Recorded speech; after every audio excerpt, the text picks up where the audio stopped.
Baghdad. Months after falling to coalition forces, mostly American, Iraq's capital is a city constantly watched from the air and searched on the ground.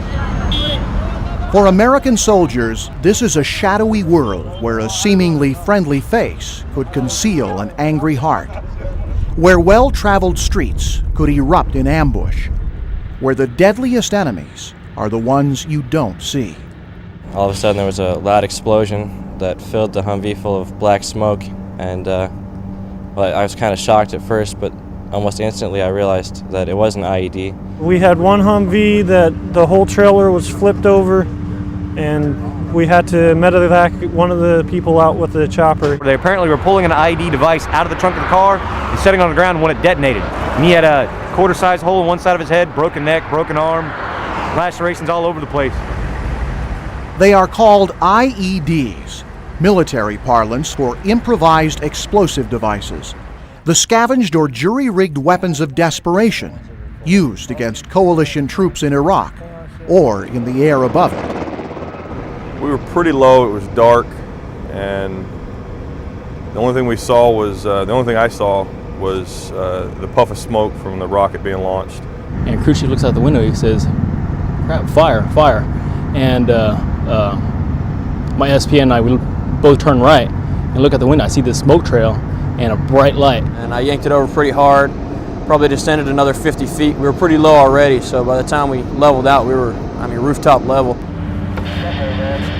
As it has many times before, Charlie Company of the 16th Engineers Battalion prepares for an IED sweep in suburban Baghdad.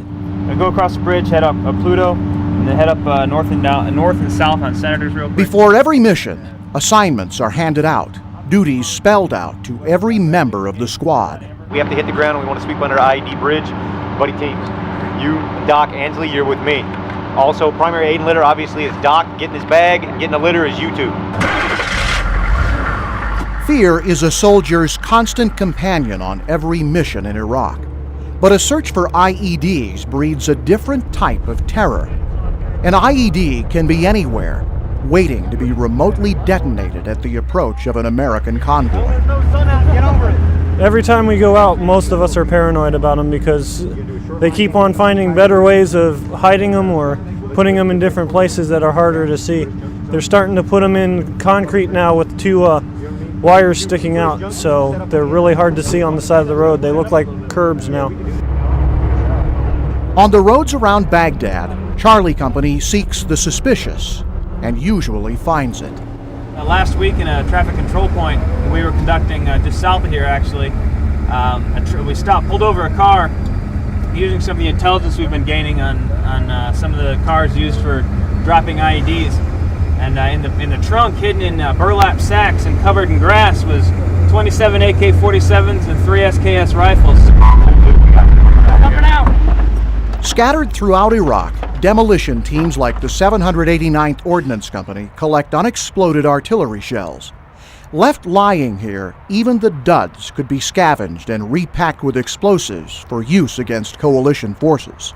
These are tricky. They can be armed relatively simply, and they're very heavy case. There's not a lot of explosives in each one, but they are extremely heavy case, and they throw out a lot of frag for their size. It's not only insurgents that are finding and sifting through the remnants of the first days of the war. Every day, Iraqi children play in the killing fields. To them, it could be thought of as a toy or something. If they pull this pin, this grenade's going to function. And the other day, we were on one site where a kid was playing with some munitions, and he lost his eye. Is what his older brother told us.